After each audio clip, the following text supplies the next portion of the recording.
Can Kundalini ruin your life?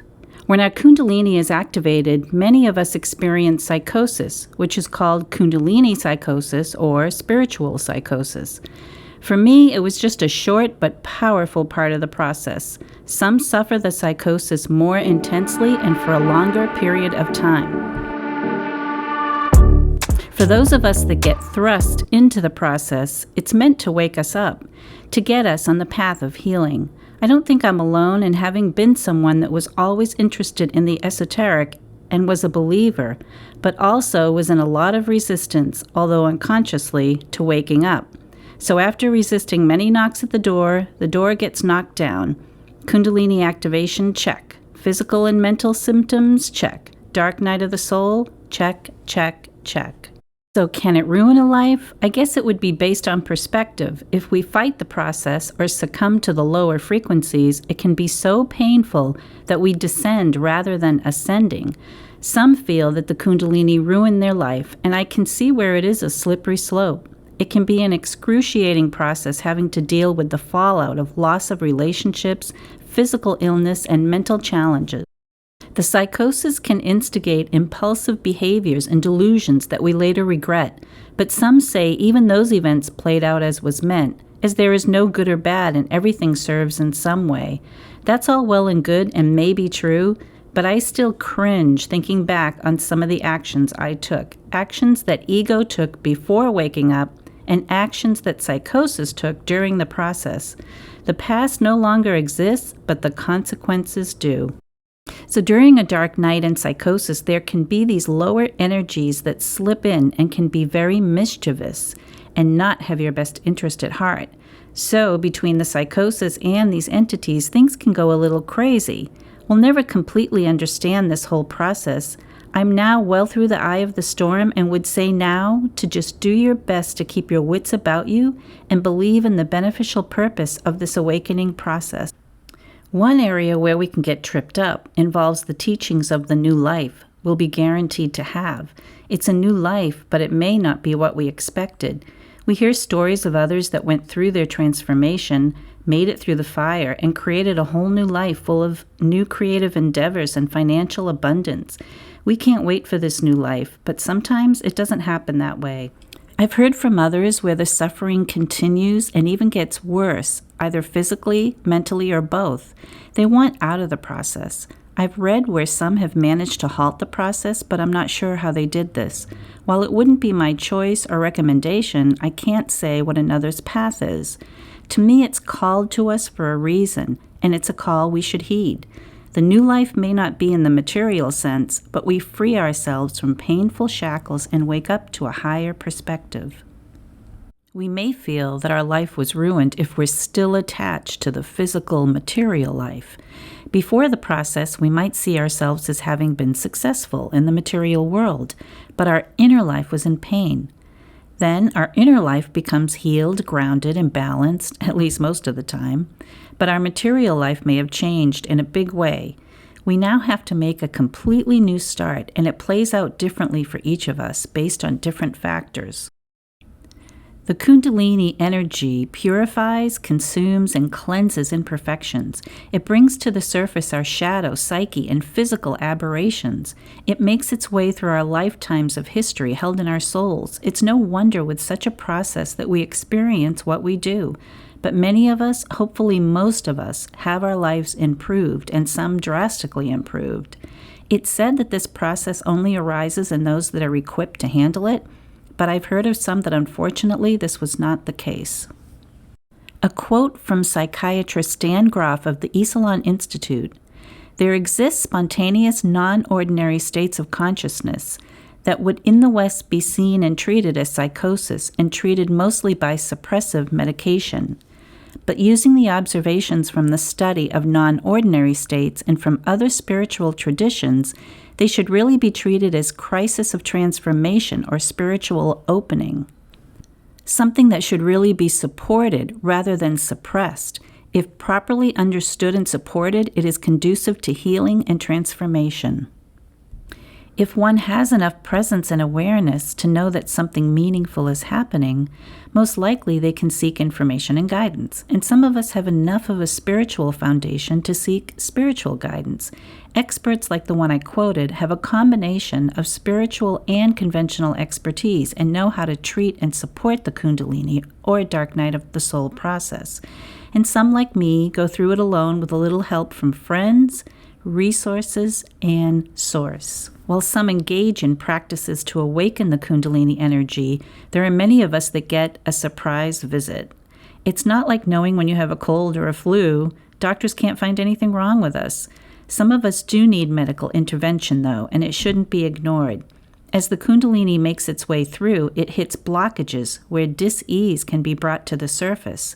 Some of us have chronic pain, some discover dis-ease such as cancer, which of course we need to deal with and seek help. We're on this wild and crazy ride with all the twists and turns and ups and downs. We learn that it's a good thing, even though it can feel so bad. We hear from our guides or our higher self that there's something we're meant to participate in. At first, we might rush out of the gate, not yet understanding how spirit time works. It may feel urgent, but we need to wait for the right time. We keep trying different things with the intention of helping others, but we're not quite ready, so we learn by trial and error until the time comes where things seem to click into place. We're in monumental and critical times, and awakenings are increasing more and more. Many are finding themselves where many of us have already been. It's time to get past the stigma and misunderstanding of this process and talk about it and share our experiences. There's no shame in waking up, and as a matter of fact, in most cases, it's the best thing that can happen to bring us to the balance and fullness of our true self. So I leave it to each of you. Is it just psychosis or transcendence or both? Did it heal your life or ruin it? For me, the answer is both. Yes, the shadow psyche and psychosis were involved as what was no longer needed was cleared.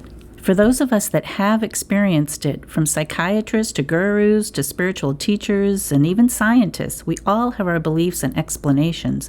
But such an event can't be defined by one person or group. It's between the body, spirit, and the soul. We don't need to define it. We only need to support each other and share our experience and knowledge to assist others through the process, as more and more are awakening each day and time is speeding up. I've made several videos listing the symptoms of the Kundalini and dark night based on my experience, so I thought I'd end this video with another's knowledge and perspective. Here is a list of symptoms that can be found in the book Psychosis or Transcendence by Dr. Lee Sanella, considered an expert in dealing with individuals, both Eastern and Western, who are experiencing this process. Number 1, body movements. The movements are spontaneous and may affect any part of the body. The body may also assume postures and hold them for long periods. The occurrence, pattern, and intensity of these movements and postures vary from person to person. Number 2, abnormal breathing patterns. Spontaneous patterns such as rapid breathing, shallow breathing, deep breathing, or prolonged holding of breath. This spontaneous occurrence is normal and it happens almost regularly in the process of awakening the Kundalini. Advanced yogis caution that deliberate practice of this breathing to accelerate Kundalini may be dangerous and is unnecessary since it will arise of itself as a part of the Kundalini process. Number 3, body sensations. The skin or inside of the body may tingle, vibrate, itch, or tickle. These sensations may start in the feet, legs, or pelvis and move up the back and neck to the top of the head. Number 4, heat and cold. Extremes of temperature sometimes move through the body. Number 5, inner lights and visions. A variety of lights may appear internally and are sometimes seen to lighten up specific areas such as the spine and head. Visions can also occur.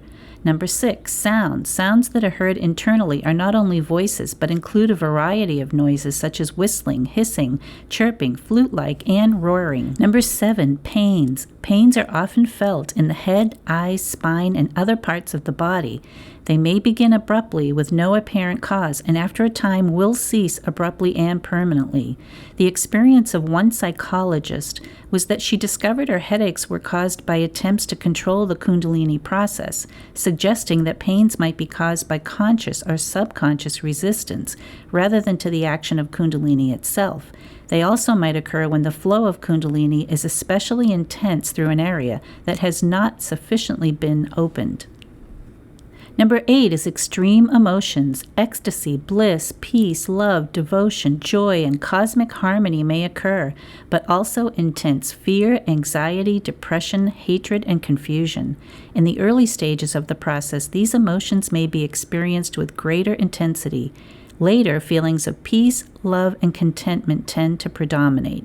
Number 9, distortions of thought. Thoughts may speed up, slow down, or stop altogether. They may seem off balance, strange, or irrational. We may feel close to insanity, may enter complete trance states, or may become impulsive and feel alienated and confused. These thoughts will typically change at some point in the process. Number 10, detachment. We may feel that we're watching all that is happening, including our thoughts and feelings, from a distance.